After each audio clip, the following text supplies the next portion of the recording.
పొద్దున్నే లేచినప్పుడు ఇక్కడ తొంటి దగ్గర మొత్తం పట్టేసి ఏదైనా కుర్చీని తీసుకుని వాకర్ లాగా నడిచేవాడిని.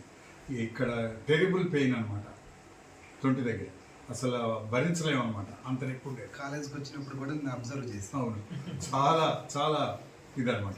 అటువంటిది ఇప్పుడు అసలు ఫ్రీగా తొంటి నొప్పి అనేది అసలు లేదు. పొద్దున్న ఎర్లీ మార్నింగ్ లేచినప్పుడు కూడా తొంటి నొప్పి అనేటువంటిది లేదు అసలు. అది కూర్చుని ఇంతకుముందు ఈ ఆమ్తో బలంగా లేచేవాడిని, ఇప్పుడు ఈజీగా.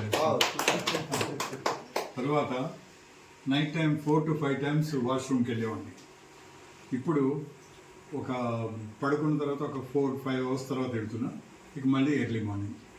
తర్వాత పడుకున్నప్పుడు వెంటనే నిద్రపడుతుంది, మళ్ళీ వాష్రూమ్కి వెళ్ళి వచ్చిన తర్వాత కూడా వెంటనే నిద్రపడుతుంది.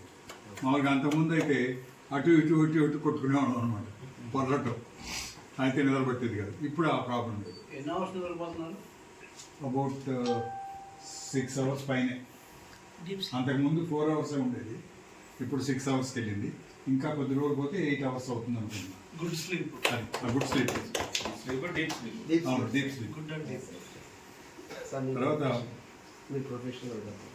ప్రొఫెషన్ నేను ఫార్మర్ని, ఆర్గానిక్ ఫార్మర్ని.